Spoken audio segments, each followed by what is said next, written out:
جمال الوجود بذكر الإله وتصفو الحياة بنور هدى.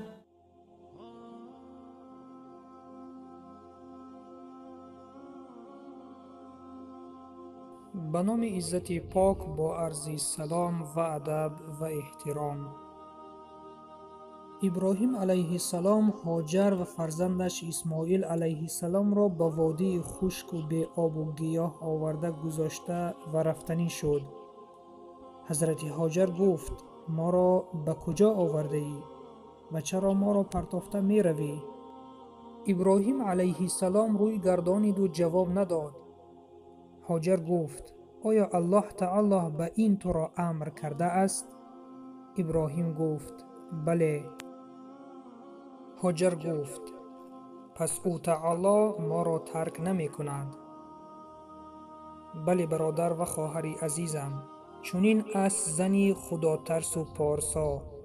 اگر امر الله را شنید فوراً اطاعت می کند و به امر الله سر می فرارد، وگرنه زنی تنها با کودک خردسال در میان بیابان چگونه می تواند تنها بماند؟ همین خدا ترسی یک زن بود که آب زمزم پیدا شد. مکه به شهر مبدل گشت و در این شهر پیامبر اکرم صلی الله علیه و سلم تولد شدند و این شهر امروز مرکز مسلمانان جهان است. در این سهم هاجر زنی پرهیزگار و خداترس و صالحه بزرگ است.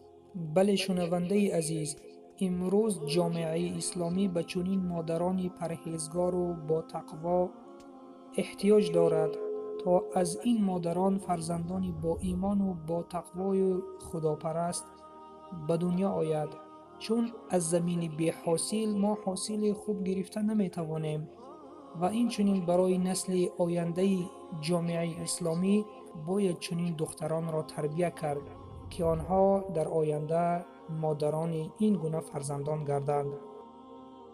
و سلام بر آن شخصانی که راه هدایت را پیش گرفتند.